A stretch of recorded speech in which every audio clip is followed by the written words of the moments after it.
আরজিকর খুন ও ধর্ষণ মামলায় এই মুহূর্তের সবচাইতে বড় খবর, ৩ জন কালপিটের নাম সামনে আসেনি এখনো। সিবিআই তদন্ত হয়েছে, অনেক কিছু হয়েছে, যার পরে এখনো পর্যন্ত কিন্তু হয়নি। আপনারা অবগত রয়েছেন, দেশ থেকে নিয়ে পুরো বিশ্বব্যাপী কিন্তু এই খুন ও ধর্ষণ মামলায় আন্দোলন হয়েছে। এমতো অবস্থায় এখনো কিন্তু অভয়ের মা বাবা সঠিক বিচার পায়নি। আপনাদের জানাবো আরজিকর কেসে আরও ৩ জনের নাম, অর্থাৎ সেই ৩ জন কালপিট কারা। আমি কিন্তু এ বিষয়ে নিজে থেকে কিছু বলছি না, এখানে আমরা আইনজীবী সূত্র মারফত যেটা জানতে পারছি, সঞ্জয়ের নতুন আইনজীবী তিনি কিন্তু এই দাবি করেছেন। তো অবশ্যই আপনারা প্রতিবেদনটার সাথে থাকবেন এবং চ্যানেলে প্রথমবার এসে থাকলে চ্যানেলটা সাবস্ক্রাইব করে নেবেন পরবর্তী আপডেটগুলো সবার আগে পাওয়ার জন্য। নতুন আইনজীবী পেলেন তিলোত্তমা কাণ্ডে দোষী সাব্যস্ত সঞ্জয় রায়। কলকাতা হাইকোর্টে সঞ্জয় রায়ের সওয়ালে আইনজীবী যশো জালাল, অর্থাৎ এটা হচ্ছে নতুন আইনজীবী সঞ্জয় রায়ের, তিনি কিন্তু হাইকোর্টে সওয়াল করবেন। কবে উঠতে চলেছে হাইকোর্টে মামলা, সমস্ত বিষয় আপনাদের বিস্তারিত জানাবো। অবশ্যই আপনারা সাথে থাকবেন এবং প্রচুর পরিমাণে ভিডিওটা শেয়ার করবেন। তিলোত্তমা কাণ্ডে দোষী সাব্যস্ত সঞ্জয় রায়কে অমৃত্যু কারাদণ্ড দিয়েছে শিয়ালদহ আদালত। এই রায়ের বিরুদ্ধে হাইকোর্টে আবেদন করেছে রাজ্য। সঞ্জয়ের ফাঁসির দাবি জানিয়েছে।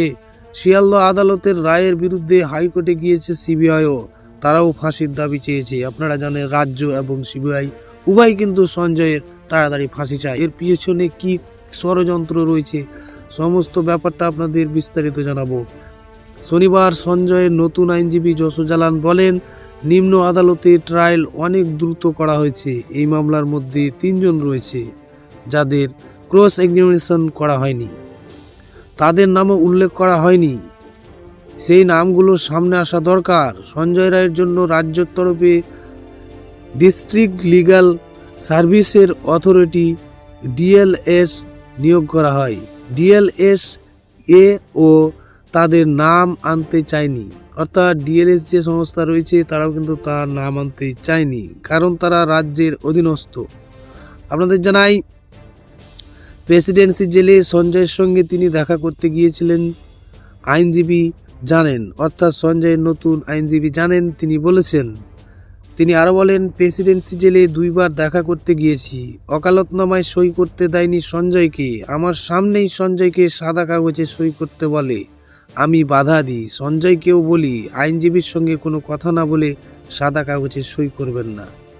তিনি আরও বলেন, প্রাইভেট ডিফেন্স কাউন্সিলকে নিজের পক্ষে দাঁড় করাতে চান সঞ্জয়, কিন্তু তার উপর চাপ দেওয়া হচ্ছে যাতে লিগ্যাল অ্যাডের সাহায্য না হয়। জেল কর্তৃপক্ষ ও রাজ্য সরকার উভয় চাপ সৃষ্টি করছে।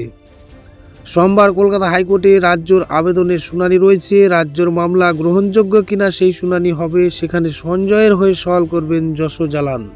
তিনি বলেন, শিয়ালদহ আদালতের রায়ের বিরুদ্ধে কলকাতা হাইকোর্টে মামলা হয়েছে, সেখানে সঞ্জয় রায়কে পার্টি করা হয়েছে। তিনি স্টেট লিগ্যাল অ্যাডের ওকালতনামায় সই করেছেন বলে দাবি জেল কর্তৃপক্ষের, কিন্তু সঞ্জয় বলছে এরকম কোনো ওকালতনামায় সই করেননি।